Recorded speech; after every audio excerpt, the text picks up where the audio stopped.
5.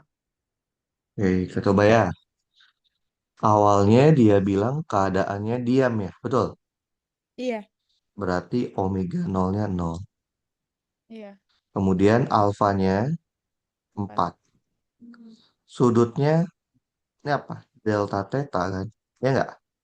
Delta Iya. tetanya 50. Dari sini apa yang kita mau cari? Delta T. Udah tinggal dilihat aja. Rumus mana yang ada delta T-nya? Dari tiga rumus ini yang ada delta T-nya adalah rumus pertama Dua. sama rumus kedua kan? Betul. Iya. Tapi rumus pertama butuh omega T. Emang kita punya omega T? Nggak punya kan? Enggak. Berarti pakai rumus kedua aja. Rumus kedua berarti apa tadi? Delta theta sama dengan omega nol delta T ditambah setengah alfa delta T kuadrat. Ininya 50, omega nolnya nol setengah, alfanya 4, delta T-nya nggak tahu. Maka delta T-nya itu adalah 50 dibagi 2 diakarin. Jawabannya 5. 5. Paham? Ngerti? Iya. Iya. Oke, kalau paham, kita coba lihat soalnya kayak gitu lagi. Sebentar ya, saya cari lagi. Saya mau satu sekalian. Ini dia. Jadi levelnya tuh kayak gini, Olivia. Jadi kalau Olivia udah paham yang gerak lurus, harusnya gerak melingkarnya bisa. Oke? Bisa ya? 3 menit ya, saya mau satu dulu bentar. Oke.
Kalau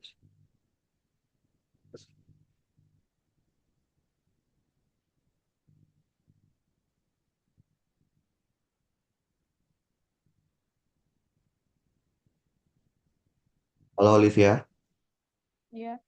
dapat nggak? Cara ngubah radian ke putarannya gimana? Nah, loh. Olivia tahu nggak? Satu putaran, satu putaran itu berapa derajat, Olivia? 360. Kalau dalam bentuk derajat. Atau berapa radian? 2 pi. 2 pi radian. Bisa. Iya. Berarti jumlah putaran, karena kita tahu sudut itu kan satuannya radian ya. Tinggal banyaknya sudut dibagi 2 pi. Paham? Paham? Ngetik? Iya. Coba, dapat nggak jawabannya? Bentar.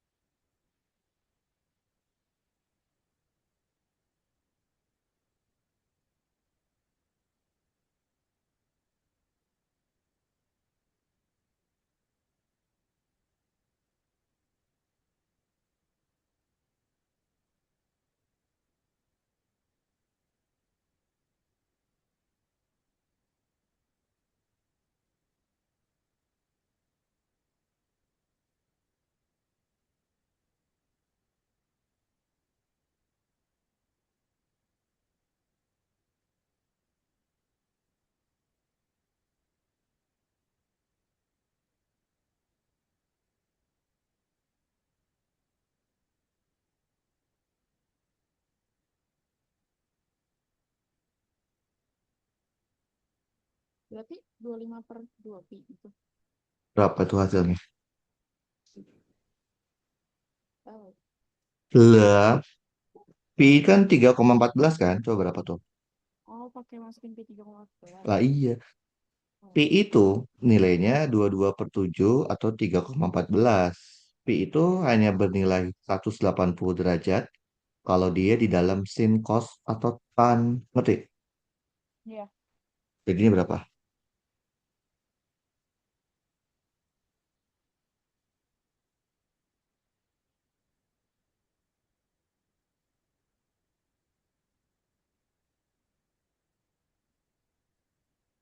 Berapa dapatnya? Bentar. Ini kan tadi 25 dibagi dengan 2 pi ya. Iya. Pi-nya 3,14 atau 22/7. Dapatnya berapa?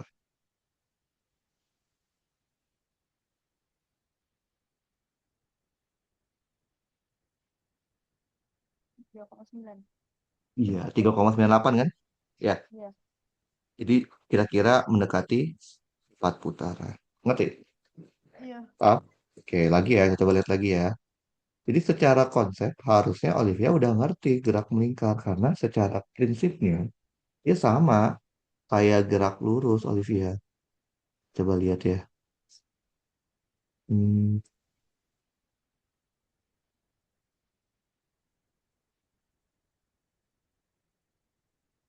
ini deh. Itu nanti di pretest ada isiannya. Enggak, isian mah buat itu cuma saya level itu aja apa? Level soalnya levelnya mirip tapi dia isian. Ternyata itu saya dapat dari soal tutorial. Oke, oke Olivia, coba kerjain.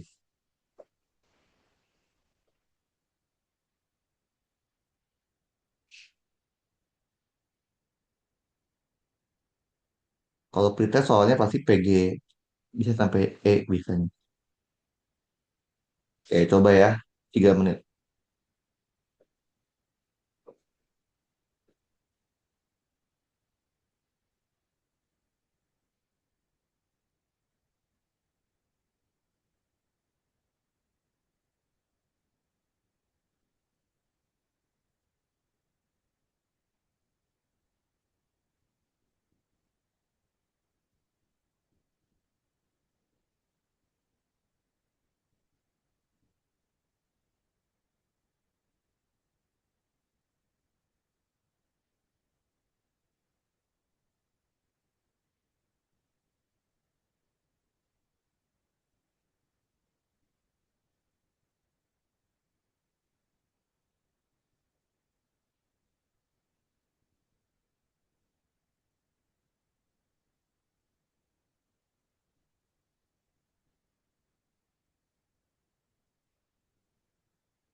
Dapat, Olivia? Hmm.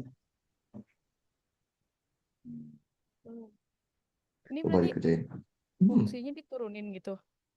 Lo iya kan tuh udah aja di flowchartnya. Kan Olivia punyanya theta. Yang dicari apa? Omega kan? Omega Heeh, itu kan kecepatan sudut ya. Saat berhenti berarti dia mau omeganya nol. Hanya berapa? Dari theta ke omega diapain? Diturunin. turunin. Iya. Kan flowchartnya udah tahu. Jadi Olivia saya bisa udah gampang dimengerti. Coba kerjain. 3. Oke, kita coba ya. Ya. Kan kita punyanya theta. Theta Mm-mm. mau cari omega. Kan dia T kuadrat kurangin 6T dikurangin 6T ditambah 8. Berarti omeganya adalah D per DT dari theta. Berarti dapatnya 2T min 6. Nah, dia mau omeganya itu nilainya 0 karena dia punya berhenti kan? Iya. Berarti 0 sama dengan 2T min 6. Berarti T-nya itu adalah 3. Oke, gampang kan? Oke, lanjut Olivia. Kita cari satu soal lagi.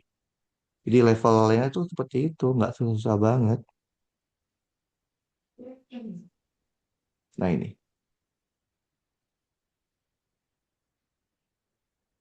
oke, coba kerjain 3 menit Olivia.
Puluh. Oke, kita coba lihat ya. Olivia tahu nggak RPM itu kepanjangan dari apa? Nggak tahu. Lu. Terus gimana caranya Olivia tahu? Omega nolnya 300 RPM. RPM itu Olivia, itu namanya rotation per menit. Berarti sama aja berapa? Satu rotasi itu 2 pi kan? Hmm. 1 menit 60 detik. Nah, ingat kalau untuk TPB atau tingkat awal kita harus ubah ke satuan SI. Maka RPM itu akan sama kayak 10 pi. Ngerti? Paham? Iya. Dia melambat secara konstan dan omega T-nya berhenti ya. Omega T-nya 0 dalam waktu 10 detik. Yang diminta adalah percepatan sudut. Kita tinggal pakai rumus pertama kan? Iya, Omega tiga T sama nah gitu. Omega 0 ditambah alfa delta T.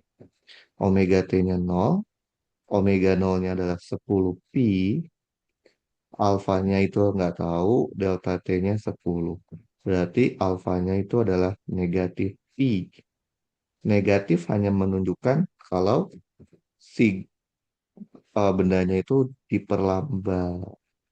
Maka jawabannya adalah B.